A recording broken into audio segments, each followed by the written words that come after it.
सिने junction. सदा चाहिँ फेरि पनि यो सादा कार्यक्रम सिने जक्सनमा यहाँलाई हार्दिक स्वागत अनि समावेशी अभिवादन गर्न चाहन्छु। र यो साता फेरि पनि रेगुलर तपाईँको कार्यक्रम प्रस्तुता म सुमन कुरुमाङ आइसकेको छु। तपाईँको आधा घन्टाको समयलाई एकदमै भरमग्दुर ढङ्गले सदुपयोग गर्नेछौँ। रमाइलो भलाकुसारी कुराकानी हामी अगाडि बढाउँछौँ गीत सङ्गीत क्षेत्रकै बारेमा। र आज हाम्रो साथमा हुनुहुन्छ पूर्वका एकदमै सुप्रसिद्ध गायक, राष्ट्रिय स्तरमै आफ्नो साङ्गीतिक छाप बनाउन तम्तार रहनुभएका नव गायक राज लाबुङ, साथै साथमा हुनुहुन्छ उहाँको आउने गीतमा एज अ आर्टिस्ट काम गर्नुभएको मोडल हुनुहुन्छ, एउटा अभिनय क्षेत्रमा दखल राखेर कलाकारितामा प्रवेश गर्नुहुने एउटा कलाकार हुनुहुन्छ याङ लाबुङ। र उहाँ दुईजनासँगको कुराकानी यहाँहरूको बिचमा आजको साता।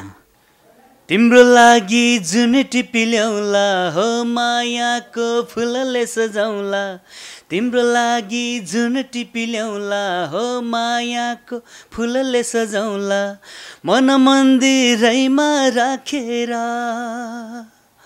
हो मन मन्दिरैमा राखेर, तिमीलाई हात दिउँला जुनीभरि साथ दिउँला हो, तिमीलाई हात दिउँला जुनीभरि साथ दिउँला, मेरो मनको कसम खाएर हो, मेरो मनकै कसम खाएर। यहाँलाई कार्यक्रममा स्वागत गर्न चाहन्छु। धन्यवाद छ यहाँलाई। धन्यवाद छ यहाँलाई। भर्खरै तपाईँले भनिराख्नु भएको थियो है, तिम्रो लागि जुन टिपेर ल्याइदिउँला, मन मन्दिरमा सजाउला, फुल सजाउला, बिग्न के सजाउँला है। प्रायः जस्तो छोरा मान्छेहरूले बिहे गर्नुभन्दा अगाडि तिम्रो लागि आकाशको जुन तारा झारिदिन्छु, बिहे गरिसके पछाडि बङ्गरा झारिदिन्छु भन्छ नि, तपाईँको गीतमा कतिको सत्यता छ? खै सर, यो त अब बङ्गडा झार्नको लागि त बनाएको गीत होइन, तर पनि जस मलाई लाग्छ यो लेखक, सङ्गीतकार, जुन रचनाकार, कम्पोजरको नै हुनसक्छ होइन। मतलब भनौँ न उसको यो गीतमा चाहिँ हुनुपर्ने श्रेय चाहिँ उहाँ पनि जानु सक्छ। उहाँले नै सोध्नुपर्छ त्यो चाहिँ है। म त एउटा उहाँले दिएको कुरालाई मैले दर्शकमा श्रोतामा चाहिँ ल्याउने हो। बङ्गरा त झार्नु भएको छैन नि अहिलेसम्म? त्यस्तो त भएको छैन अहिलेसम्म। जुन तारा चाहिँ झार्नु भयो? जुन तारा पनि झारिएको छैन। होइन गफमा त्यस्तो त छैन। म तपाईँलाई प्रश्न गर्न चाहन्छु, तपाईँ पनि मोडलभन्दा कम हुनुहुन्न, एकदमै ह्यान्डसमै हुनुहुन्छ है। तथापि तपाईँले आफ्नो गीतमा किन याङ लाबुङज्यूलाई तपाईँलाई सेलेक्ट गर्नुभयो?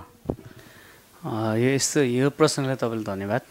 जुन मैले अब आफ्नो गीतहरू मैले गाइरहेको छु र आफ्नो गीतमा म चाहिँ अलिकति आफ्नो मोडलिङ क्षेत्रमा चाहिँ अगाडि आउने अहिले नै मैले एउटा भनौँ न एउटा मैले हेतु राखेको छुइनँ भनौँ न।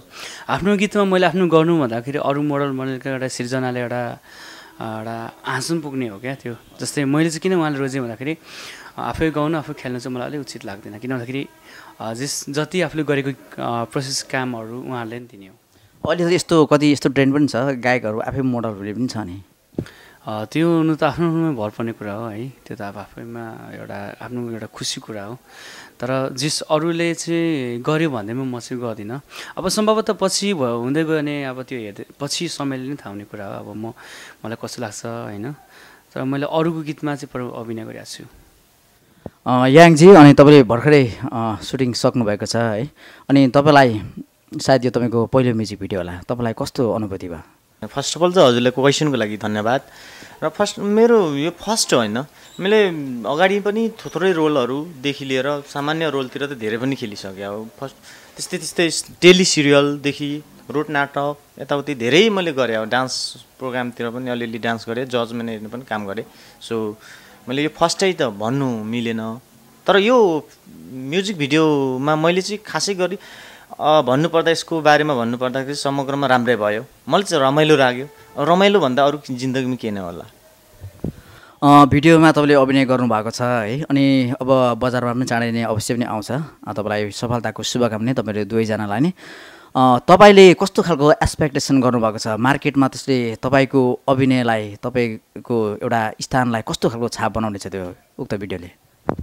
फर्स्ट अफ अल त राम्रै हुन्छ भनेर सोचेको छु। सो अब मार्केटमा एउटा दर्शकहरूले नै जज गर्ने हो। मैले जज गर्नुभन्दा दर्शकले जज गर्ने हो नि त। यो दर्शकले जज गर्ने भन्दा पनि मैले चाहिँ अब मेरो एक्टिङदेखि लिएर मेरो सब एक्सप्रेसनहरू सो मैले काममा युज गरे नै छु। यो भिडियोमा मैले जति सक्दो मैले गर्न सक्नेसम्म चाहिँ म गरेको छु।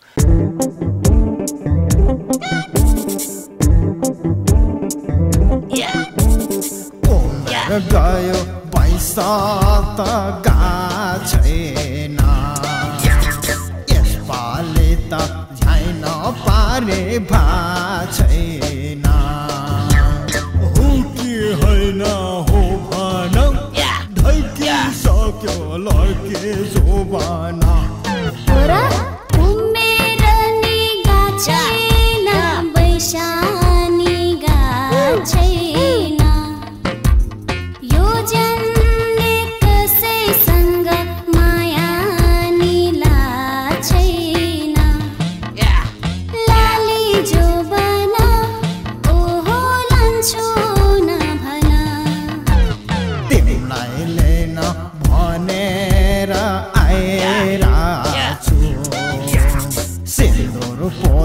किनेर ल्याएर रातो बुके चोलीले लोछाइ पार्यो तिम्रो बोलीले मेलो बाउ माता माल्न गयो तँलाई टाउको मलाई पुतल बाला बालु भयो जल्ला उमेर गयो पैसा गएन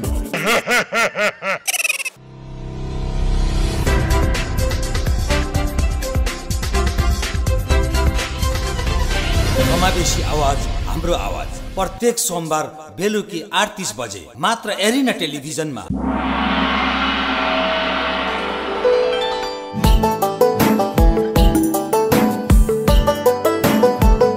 तामाङ भाषामा आधारित कोकोमेन्दो कार्यक्रम प्रत्येक मङ्गलबार बेलुकी 8:30 बजे मात्र एरिना टेलिभिजनमा।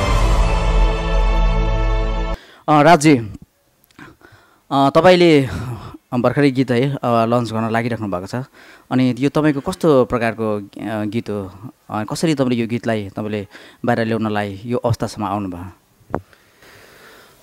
धन्यवाद छ। विशेष गरेर मेरो अब अगाडि एल्बममा जति छन् यो जति पनि यो मेरो 5 सङ कलेक्सन पछाडिको 5 सङको मेरो सोलो एल्बम हो माग एल्बम, जुन यसमा चाहिँ विभिन्न गीतहरू मैले राखेको छु। मारुनी चण्डी आधुनिक लोक पपहरू सबै समेटेर ल्याएको छु र यसमा 2टा गीत चाहिँ फिल्मी सङमा जाने भएको छ है। अब यस्तै छन् गीतहरू जे समग्रमा श्रोताले जति पनि माया दिनुभएको छ र जति पनि दर्शक श्रोता र जति पनि मलाई जुन एक खालको म माथि डिमान्ड थियो, तर मैले एल्बमको नाम पनि माग राखिदिएको हो। यो माग भन्ने एल्बम एकदमै राम्रो। तपाईँले पुरै पण्डितलाई नै लाउनु भयो क्या नाम जुराउनलाई? त्यस्तो त होइन, पण्डित होइन, मैले आफै नाम राखेको हो। तपाईँको भाग्यको रेखाङ्कन अथवा तपाईँको नामाकरण तपाईँले आफै गर्नु?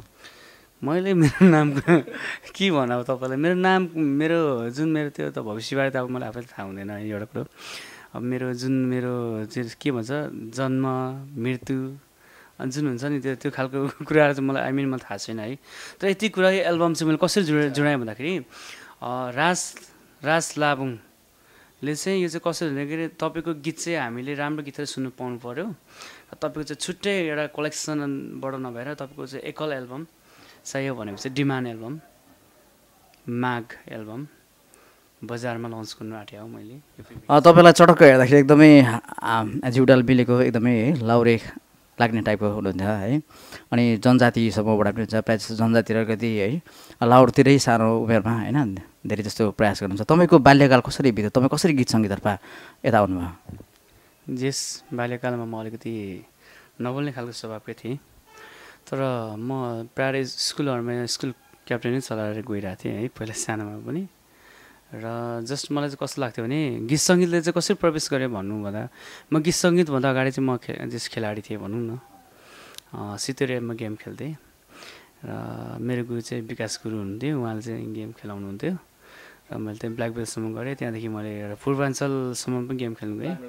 हजुर त्यस्तो त फरक पर्दैन। रिस त अब खासै त्यस्तो उठ्दैन र पनि अब हल्का ममा प्रेसर छ, र पनि म त्यस्तो खालको चाहिँ छुइनँ, मान्छे रिसाल्ने खालको छुइनँ।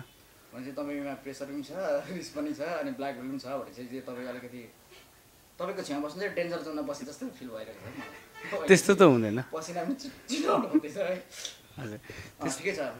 हामी गीत सङ्गीततर्फै अगाडि बढ्छ यो सानो भलाको सारी मात्रै तपाईँले अहिलेसम्म गाउनुभएको गीतमा एउटा फर्केर हेर्दाखेरि साँच्चै नै मैले एउटा राम्रो आफूलाई नै एउटा गर्व गर्न लायकको गीत अथवा हुन्छ नि एउटा आत्मसन्तुष्टि मिल्ने एउटा कृति तपाईँको त्यस्तो छ भने तपाईँको आफ्नै स्वरमा गुनगुनाइदिनुहोस् न। मैले आफ्नो शब्द सङ्गीत गरेको जुन बाल्यकालमा गरेको गीत छ यो चाहिँ अहिले मेलिना राई र हाम्रो भोकलमा सजिएको छ। यो गीत राख्न चाहन्छु।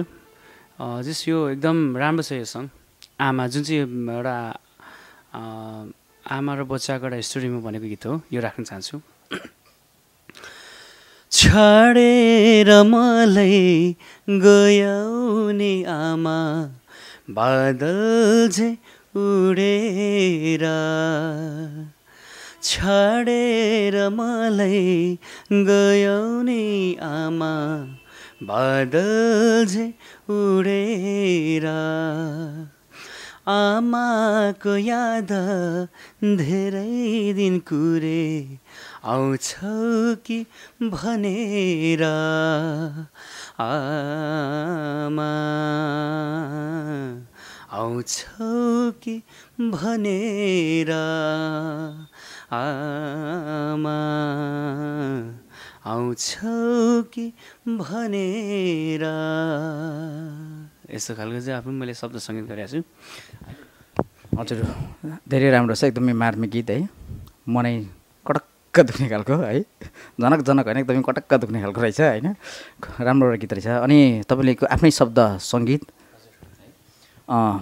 शब्द सिर्जना पनि गर्नुहुन्छ एकदमै शब्द सिर्जना गर्नुहुन्छ अनि आफै गाउनु पनि हुन्छ। तपाईँले आफ्नै सिर्जना गरेको गीत गाउनु र अरूले सिर्जना गरेको गीत पनि गाउनुहुन्छ कस्तो हो यो बिचमा के फरक छ? यस्तो हो अब अरूको सिर्जना अलिकति केही कुरामा डिफरेन्स छ। अब आफ्नो सिर्जना आफूले सजिलो लाग्छ अर्को सिर्जना अलिक गाह्रै हुन्छ। गीत गाउने कुरा छ लेख्ने कुरा छ अनि सङ्गीत गर्ने कुरा छ यो तिनवटा विधाहरूमा तपाईँलाई आफू कुन विधाको जस्तो लाग्छ? जस म त हुन त गायक हुँ स्पष्ट रूपमा क्लियर रूपमा भन्नुपर्दा यो तिनवटा विधामा कुन चाहिँ विधा चाहिँ अब्बल हुन्छ अथवा कुन चाहिँ अलिकति गाह्रो विधा लाग्छ तपाईँलाई? गाह्रो अथवा सजिलो है यस प्रश्नको बारेमा मेरो बुझाइमा यस्तो हो अब गीत सङ्गीत गर्नु अब कुनै कुरा पनि गाह्रो हुँदैन कुनै कामलाई त्यस्तो सहज कुनै कुरालाई पनि मान्नु हुँदैन एउटा कुरो। गीत सङ्गीत भनेको यस्तो एउटा अब सङ्गीतमा आफ्नो खालको एउटा क्रेज गाह्रो हुन्छ र शब्दमा आफ्नो एक खालको अब जस्तै गाह्रो हुन्छ तर गाउनुमा आफ्नो खालको गाह्रो हुन्छ। तर मलाई चाहिँ लाग्छ म गाइराखेको हुनाले म गीत गाउनु त्यस्तो लाग्दैन तर सिर्जना गर्नु चाहिँ गाह्रो हो हरेक कुरालाई सिर्जना गर्नु गाह्रो लाग्छ मलाई। हुन्छ म याङजीतर्फ जानेछु। तपाईँको नाम याङ अलिकति यो अनौठो हो कि राम्रो हो कि अलिकति यो यसको शाब्दिक अर्थ के छ तपाईँलाई मिनिङ थाहा छ यसको? शाब्दिक अर्थ भन्दा पनि यो हाम्रो जुन छ हाम्रो जातको चाहिँ फर्स्ट अफ अल भन्नुपर्दाखेरि फर्स्ट यो पहिलो राजा नै भरे यो किराँती राजा अरे यसो तर यो मेरो नाम राजा भएर राख्या भन्दा पनि नि यो टिपमा मिलेर राखेको छ। त्यो भन्दा पनि अब पहिलो त्यो ज्योतिषीले नै नाम यहीबाट राख्दाखेरि राम्रो भन्ने कुरामा अलिअलि दार्शनिक मतलब अब ड्याड आमा पनि अलिकति उयो त्यस्तो ज्योतिषी विश्वास गर्ने खालको भएकोले यस्तै खालको नाम जुड्यो सर। किराँतको पहिलो राजा त यलम्बर होइन र? अनि याङ हो सर याङै हो। भनेपछि तपाईँ राजा तपाईँ कुन देशको राजा? म त्यस्तो कुनै देशको राजा चाहिँ होइन सर। सो अब नामले त्यो भइदियो त मैले म राजा भनेर भने पनि छुइनँ। सो अब एउटा नामले त्यस्तो भइदियो म राजा नै भने चाहिँ नामले चेन्ज गर्ने अवस्था हुन्छ कि क्या हो भन्ने अवस्था पो भयो त सर। ठिकै छ। तपाईँ एउटा व्यापारिक फिल्डको मान्छे मैले सुनेअनुसार है पृष्ठभूमि व्यापार छ तपाईँको तपाईँ कसरी यो अभिनय क्षेत्रमा आउनुभयो यो व्यापार र अभिनयलाई तपाईँले कसरी एउटा ब्यालेन्स गरेर लानुहुन्छ सन्तुलनमा कसरी अगाडि बढाउनुहुन्छ? व्यापार त मैले बच्चैदेखि अलिक सानैदेखि नै मैले व्यापार गरेँ। अब मैले अब ड्याड मम त अब ब्रिटिस आर्मी अब इन्डियन आर्मी जस्तै आर्मी नै हो लौरे नै हो अब तर अब लौरेको बच्चा भए पनि व्यापारमा चाहिँ मेरो जिन्दगी होला भनेर व्यापार स्टार्ट गरेँ। मैले व्यापार यो अभिनयभन्दा पनि अगाडि व्यापारै हो तर त्यसभन्दा अगाडि मैले डान्स कम्पिटिसनदेखि लिएर यस्तो जजहरू हेर्ने काम गर्थेँ जस्तै डान्सदेखि यस्तो सिङ्गिङ रियालिटी सोतिर पनि मैले जजहरू यताउति अलिअलि हेर्थेँ। तपाईँ एकदमै ह्यान्डसम गायक है मुसुक हाँसिराख्नु भएको छ छेउमा बसेर प्रेसर हाई भएको मान्छे कसरी हाँस्नु सक्नुहुन्छ? म त यो एउटा हाँस्नु एउटा स्वास्थ्यको लागि राम्रो पनि हो नि त। गायकहरू अलिकति मुडी स्वभाव पनि हुन्छ नि है। त्यो पनि हो एउटा कुरो, अब हाँसी खुसी नै रहनु पऱ्यो जिन्दगीमा होइन। एउटा कुरो अब सबैभन्दा ठुलो कुरो संसारमा तक्मिबाट भनेछ नि, सबै हाँस्दाखेरि चाहिँ के अरे संसार उज्यालो हुन्छ अरे, ऊ हाँस्दा संसारै अँध्यारो हुन्छ। त्यस कारणले गर्दा हामी चाहिँ राई लिम्बूको जसले आँखा सानो छ, त्यही भएर हाँस्दाखेरि चाहिँ खुलिन्छ नि त, संसार देखिन्छ। आफै याक्थुङपाको गुसा मन त ठुलै हुन्छ।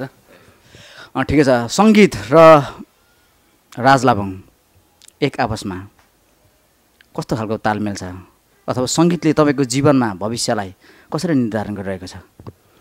जे सङ्गीत भनेको यस्तो हो, सङ्गीत मेरो लागि जीवन हो।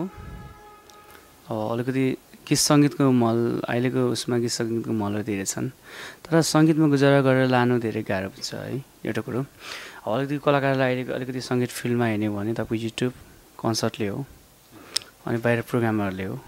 तर पनि कस्तो लाग्छ भने मेरो बुझाइमा, मेरो अनुभवमा गीत सङ्गीत चाहिँ तारिफ राख्नु पऱ्यो क्या। तारिफको मतलब के भन्दाखेरि त्यसलाई निरन्तर दिइराख्नु पऱ्यो। त्यसले निरन्तर दिएपछि के हुन्छ, किनभने हिजोको दिनमा राज लाबुङ गीत नगाइकन हिँड्दाखेरि त ऊ त भाँचिरहेको छैन, अझ गीत गाइरहेको छु भाँचिहाल्छ त्यसै पनि। त्यसै पनि भएको छ? हजुर। के हावा खाएरै भएको छ? होइन, केही काम गरेपछि चाहिँ के हुन्छ नि त, खाना खाएरै भएको छ है। हजुर। जसो भने चाहिँ सङ्गीतमा उद्यम गरिसके पछाडि बाँच्न सकिन्छ, भविष्य छ। त्यो त केही न केही गरेपछि हुन्छ नि, त्यो त एकदमै राम्रो है। आउने दिनमा तपाईँको नयाँ अपकमिङ प्रोजेक्टहरू के छ? हालसालै नेपाल कार्टुन ग्रुपसँग मेरो एउटा सङ हुँदैछ। उहाँलाई एउटा गीत सङ उहाँलाई सुम्पिएको छु र अब नयाँ गीतहरू मेरो आउँदैछ। भिडियो चाँडै बन्छ यो हप्ता बिचमा फेरि नेपाली। तपाईँको नयाँ गीतलाई अहिले तपाईँकै स्वरमा विमोचन गरिदिनु हुन्छ अनौपचारिक ढङ्गले? ठिक छ। आदरणीय दाई, मेरो दाई हुनुहुन्छ, अग्रज दाई हुनुहुन्छ, उत्तमजङ लिम्बूको शब्द सङ्गीत। यो गीत एकदम राम्रो छ, मलाई मनपर्ने गीत, यो राख्न चाहन्छु। मायाले काट्यो मायाको बोली, मुटुमै लाग्यो मायाको गोली, कसरी बाँचुँ म नि माया, कसरी हाँसुँ म, कसरी बाँचुँ म नि माया, कसरी हाँसुँ म, तिम्रै लागि भनेर देवी देवता भाके, चिनो मिलाउन त भन्दै ज्योतिषीलाई डाके, झन् माया गर्छु झन् पढ हुन्छौ, जति बोलौँ भन्छु नबोली हिँड्छौ, कसरी बाँचुँ म नि माया, कसरी हाँसुँ म। धेरै राम्रो लाग्यो। तपाईँलाई साङ्गीतिक जगतमा सफलताको कामना गर्न चाहन्छु अग्रिम रूपमै। तपाईँ गायक भतिज हुनुहुन्छ, मोडल हुनुहुन्छ, काका भतिज मिलेर एउटा राम्रो खालको परिकार बनाएर दर्शक श्रोता बिच ल्याउँदै हुनुहुन्छ। सङ्गीतमा पनि यो नातावाद हो कि के हो? यो त राजनीतिमा हुन्थ्यो, जागिरमा हुन्थ्यो। सङ्गीतमा होइन नि सर, अहिले त हरेक कुरामा नातावादै हुन्छ नि सर। तपाईँको रातारात जे पनि हुनसक्छ नि सर। तर यस्तो कुरा हामी चाहिँ काका भतिज चाहिँ कस्तो भन्दाखेरि एक आफैमा रेस्पेक्ट गराएको छ हाम्रो। उहाँ उमेरले सानोलाई रेस्पेक्ट काका। त्यस कारणले गर्दाखेरि हामी चाहिँ कस्तो भन्दाखेरि बाल्यकालमा उमेरमा धेरै कान्छो हुनुहुन्छ। अब आफू त निकै अब दिन पनि खाँदै गइयो, होइन शिस्त होइन त्यस्तो त होइन। त्यो पनि दिन आउँछ कुनै दिन होइन। तर यति हो, दर्शक श्रोताहरूलाई माया दिएर, के कुरा दिएर मात्र के दिएर के लिएर मात्र जाउँ भन्ने हो मेरो चाहिँ हेतु चाहिँ त्यो छ। तपाईँ के भन्नुहुन्छ त यो विषयमा? यो विषयमा नातावादको कुरो त होइन। अब उहाँले पनि त निकै सेलेक्टेड गर्नुभयो, अलि त्यही भएर अङ्कललाई पनि अलिक नातावाद त होइन जस्तो लाग्यो मलाई। तर पनि अब एक्टिङदेखि लिएर त्यो हुन्छ नि, अब गानादेखि लिएर त्यसमा सुट भएर त एउटा कुरो छनौट हुन्छ नि त। सङ्गीत तपाईँको लागि हाम्रो गायक राज लाबुङजीलाई म सोधिरहेको छु। तपाईँको लागि एउटा रुचि हो कि होइन एउटा पेसा हो? यो पेसै भन्नुपर्छ, किनभनेदेखि सिक्दाखेरि रुचि हुन्छ मान्छेको, तर अब चाहिँ पेसा मान्नुपर्छ। किनभनेदेखि सङ्गीतमा मैले गुजारा गरेँ, आफ्नो जीवनलाई जीविका चलाइरहेको छु, गुजारा गरिरहेको छु। साङ्गीतिक क्षेत्रमा कतिपय व्यक्तिहरू है प्राकृतिक रूपमा जन्मजात एउटा राम्रो स्वर पाएर पनि सङ्गीतमा सफलता हासिल गरेको देखिन्छ। अनि कतिपय व्यक्तिहरू सङ्गीतमा धेरै लामो समय सिकेर होइन आउनुभएको छ, तथापि उल्लेखनीय रूपमा प्रगति नभएको हामी देख्छौँ। तपाईँले साङ्गीतिक क्षेत्रमा आउनुभन्दा अगाडि कति मेहनत गर्नुभएको छ? तपाईँको दक्षता के छ? म पहिला यस्तो हो, सङ्गीत सङ्गीत क्षेत्रमा आफ्नो मेहनत लगानी भनेको चाहिँ यसरी मेरो फसिया छ। त्यो अब अहिले म गोरमेल गरेर भनेर पनि त्यो सत्य हुँदैन एउटा कुरो। म बाल्यकालमा सानो छँदा म हरेक खालको गीतहरू गाउँथेँ र स्कुल पढ्थेँ। म धेरै गीत गाउँथेँ, धेरै गीत गाउन रुचि राख्ने मान्छे हो। र पनि मेरो साथीले कतिपय साँच्चै भन्नुपर्दा म पहिलो फर्स्ट अफ अल चाहिँ मैले पब्लिक श्रोताहरूलाई नै पहिलो कुरा चाहिँ म थ्याङ्क्स दिन्छु। किनभने श्रोता चाहिँ जहिले पनि म भन्ने गर्छु कि दोस्रो ईश्वरको रूपमा मान्छु क्या उहाँहरूलाई। किन भन्नु चाहिँ उहाँहरूको मायाले उहाँको साथले चाहिँ आज म यो ठाउँमा आइपुगेँ हो। बाल्यकालको कुरा गरिहाल्नु भयो। जब तपाईँ सानो हुनुहुन्थ्यो, सानो छँदाखेरि इन फ्युचर भविष्यमा के बन्ने तपाईँको एउटा सपना हुन्छ नि, ड्रिम के थियो तपाईँको? मेरो सानो त्यस्तो म यो नै बन्छु भन्ने त मेरो सपना थिएन। त्यही त मलाई अघि जोडेँ, जुन म स्कुलमा त्यसरी गीत गाउँथेँ, साथीभाइको एउटा साथले उहाँहरूको मायाले गर्दा नि गीत सङ्गीतलाई अलिकति प्रवेश गरे हो है। तर एउटा कुरो के पनि हो भने मेरो मामाको छोरा रवि मादेन चाहिँ हुनुहुन्छ, उहाँ चाहिँ किराँत खुम्चुम्नुको सचिव हुनुहुन्थ्यो र फर्स्ट अफ अल त उहाँले गीत सङ्गीतको प्रेरणा चाहिँ उहाँले दिनुभयो हो मलाई। जस उहाँले लानुभयो प्रोग्रामतिर, मैले गीत गाएँ, कति प्रोग्राम धेरै जितेर ल्याएँ है। त्यस्तै यस्तै हुँदै आएर अहिले योसम्म आइपुगिन्थ्यो। जस अहिले यो ठाउँमा हुनु नै मैले धेरै स्ट्रगल प्रेटर गरेको छु, तर अझै धेरै कुराहरू गर्नु छ। मैले 0 लेभलमा छु भनौँ। रियाङजी, तपाईँ अलिकति है थोरै बोल्नुहुन्छ, लज्जावती स्वभावको हुनुहुन्छ है। अनि तपाईँ अन स्क्रिन है तपाईँको मोडल हुनुहुन्थ्यो नि जुन एक्ट्रेस, उहाँसँग कसरी तपाईँले कस्तो खालको सिन थियो? रमाइलो सिन थियो के छ? रोमान्टिक सिन कस्तो खालको थियो? रमाइलो, रोमान्टिक सब थियो सर। अलिकति तपाईँको यसो स्वभाव हेर्दाखेरि तपाईँ अलिकति लजाउने खालको हुनुहुन्छ है, स्वीकार्नुहुन्छ कुरा? लजाउने भन्दा छोरी मान्छे जति त लजाउने म छुइनँ।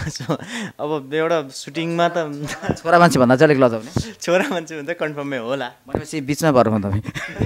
बिचमा त्यो त होइन सर, तर पनि त्यही त एक्टिङमा त निकाल्नै पर्ने त सर। एउटा कुरो एक्टिङ गरिसकेपछि, एउटा फिल्डमा उत्रिसकेपछि काम, एउटा कार्य स्टार्ट गरिसकेपछि, काम स्टार्ट गरिसकेपछि कामले त सफल त बनाउनु पऱ्यो नि त। राजी, अनि अब आउने दिनमा तपाईँले अघि अपकमिङ प्रोजेक्टमा कुरा गर्दै हुनुहुन्थ्यो है, अनि एउटा यो सङ्गीत हुन्छ नि है, सङ्गीतमा चाहिँ मान्छेले एउटा जिन्दगी नै एउटा सुम्पेर जान्छ है। अनि तपाईँले एउटा जुन एउटा त्याग हुन्छ सङ्गीतमा, तपाईँले जीवनमा जुन एउटा अहिले स्थानमा हुनुहुन्छ, यो स्थानमा आइसक्दाखेरि तपाईँले कुनै त्यस्तो कुरालाई त्याग गर्नुभएको छ? केही कुरा पाउनलाई केही गुमाउनुपर्छ भन्छ नि, तपाईँको त्यस्तो कुनै त्याग छ? सङ्गीतलाई बडा जुन एउटा खुसी पाउनुभएको छ, त्यो खुसीको सट्टामा कुनै तपाईँले त्याग गर्नुभएको छ? अफकोर्स मैले त्यागेको छु। किन भन्दाखेरि मैले सानो छँदादेखि नै घर त्यागेको छु। बाबा मम्मीको माया नपाइकन बाहिर बसेर पढेर मैले गीत सङ्गीतले लागेको छु। र यो फर्स्ट अफ अल चाहिँ भन्नु पऱ्यो भने जुन मेरो आमा भन्ने गीत अहिले भर्खरमा त युट्युबमा रिलिज भएको छ। यो गीत यतिले मन पराइदिनु भएको छ, लगभग 2 लाखभन्दा धेरै भ्यू यो पुगिसक्यो यो गीतको। मिलिना बहिनीको सुरमा र मेरो सुरमै यो सजिएको गीत छ। तर पनि मलाई कस्तो लाग्छ भने जुन यो चाहिँ कसरी भने मेरो दिदी हुनुहुन्थ्यो, मैली दिदी, उहाँ चाहिँ खस्नुभयो ठुलो भएर। उहाँ चाहिँ सानोमा साह्रै गीत गाउने हुन्थ्यो र उहाँको र मेरो बाबाको सपना पुरा गर्नुको लागि मैले गीत सङ्गीतले, वास्तवमा भन्नुपर्ने चाहिँ गीत सङ्गीतलाई मैले टेकेर उभिएर गरेँ। मैले उहाँहरूको जुन गीत गाउने सपनालाई है, उहाँहरूको जुन सपनालाई साकार गर्नु, पुरा गर्नुको लागि मैले यो सङ्गीत क्षेत्र फिल्डलाई चाहिँ पक्रेर लगिरहेको। जस्तो एउटा असल छोरा हुनुहुँदो रहेछ जसले एउटा आफ्नो दिदीको, एउटा आफ्नो बुवाको सपनालाई आज एउटा साकार रूप दिइरहेको छ। हजुर, यो नै सबैभन्दा ठुलो आत्मसन्तुष्टिको कुरा हो है। पैसा भन्ने कुरा मान्छेको जीवन आज छ, भोलि नहुनु पनि सक्छ, तर एउटा आत्मसन्तुष्टि भन्ने कुरा जीवनभरि रहिरहने कुरा हो। हुन्छ, यो अत्यन्तै मिठो कुराकानीको हामी आखिर समयमा आइसकेका छौँ। अनि अन्त्यमा तपाईँले आफ्नो दर्शक श्रोतालाई तपाईँको केही सन्देशहरू छ भने तपाईँ राख्न सक्नुहुन्छ? अन्त्यमा मेरो भन्ने यही हो, सम्पूर्ण स्वदेश विदेशमा रहनुहुने सम्पूर्ण नेपाली दाजुभाइ दिदीबहिनीहरूले सम्पूर्णले जति पनि मेरो गीत सङ्गीतहरूमा गीत सङ्गीत पारखी गीत सङ्गीत प्रेमी सम्पूर्ण दर्शक महानुभावको समक्ष म गायक राज लिम्बूको तर्फबाट यो अनुरोध गर्न चाहन्छु कि गीत सङ्गीतले माया गर्नुहोस्। पहिला फर्स्ट अफ अल तपाईँहरूले गीत सङ्गीतले माया गर्नुहोस्, नेपाली सुगम सङ्गीतले माया गरिदिनुहोस् र आउने भावी मेरो एल्बमहरू मेरो गीतहरू यहाँलाई सम्पूर्णले सुनेर साथ दिनु, सल्लाह सुझाव दिनु। यहाँले साथ माया प्रतिज्ञाले हामी अगाडि बढ्ने हो र सम्पूर्णलाई जति पनि यहाँको माया र यहाँको कमेन्टको अपेक्षा गर्न चाहन्छु म यहाँहरूलाई। र अन्तिममा सम्पूर्ण यो एरेना टेलिभिजन हेरेर बस्नुहुने सम्पूर्ण विनम्र दर्शकहरूलाई पनि म गायक राज लिम्बूको तर्फबाट धेरै धेरै धन्यवाद दिन चाहन्छु। ल यो स्टेजसम्म मलाई बोलाएर मलाई एउटा सुनौलो अवसर दिनुहुने हाम्रो मेरो आत्मीय मेरो साथी सुमनजीलाई पनि धेरै धेरै धन्यवाद दिन चाहन्छु। र हामी कार्यक्रमको अन्तिम समय आइसकेका छौँ। फेरि पनि तपाईँको आफ्नो सन्देशहरू केही छ भने तपाईँको आफ्नो श्रोता दर्शकहरूलाई राख्न सक्नुहुनेछ। मेरो सन्देश त यही छ, अब नयाँ म्युजिक भिडियो खेलेको छु, त्यो पनि आफ्नो कल्चरभन्दा अगाडि मैले धेरै मसिनो र धेरै रोल खेलेको थिएँ। अब कल्चरल फर्स्ट हो मेरो प्यारो भतिज र मनु नेम्बाङ दिदीको दुईजनाको डुएट सङमा मैले एउटा म्युजिक भिडियो खेलेको छु। यसमा मैले गर्नु सक्ने र मैले मेरो क्षमता र मेरो कार्यसम्मको मैले गरेको छु। सो यसले माया गरिदिनु होला। दर्शक सामु आउँदैछ, तपाईँहरू नै हो जज, तपाईँहरू नै उहाँले भनिसक्नुभयो। अब आमा बुवा भगवान् हो, त्यसपछिको दोस्रो भगवान् भनेको जजदेखि लिएर एउटा दर्शकहरू नै हो। दर्शकले माया गरेन त कलाकार कसरी अगाडि बढ्ने? त्यो भएर पनि हजुरले माया गरिदिनु होला भन्ने। त्यसै गरी अब यो लजावती स्वभावको एउटा अलिकति बोल्ने अलिक कम बोल्छु, त्यही भएर पनि हजुरले भनिसक्नुभयो, त्यही भएर अलिक कम बोल्ने अलिकति लजावती भावको एउटा केटोको कस्तो खालको रोल छ हजुरले हेरेर एकचोटि कमेन्ट्स गरिदिनु होला भन्न चाहन्छु। सो यही भन्न चाहन्छु। Thank you. यो रमाइलो कुराकानी गर्दा गर्दै हाम्रो कार्यक्रम निर्धारित समय सकिसकेको छ। आदरणीय दर्शकबिन, तपाईँलाई कार्यक्रम कस्तो लाग्यो तपाईँले प्रतिक्रिया दिन सक्नुहुनेछ। र फेरि आउँदो बिहिबार साँझको 8:30 बजे कार्यक्रम सिने जक्सन लिएर साथमा म सुमन हाजिर हुने नै छु। र अहिलेलाई भने यहाँहरूको बिच बिदा हुन चाहन्छु। शुभरात्रि।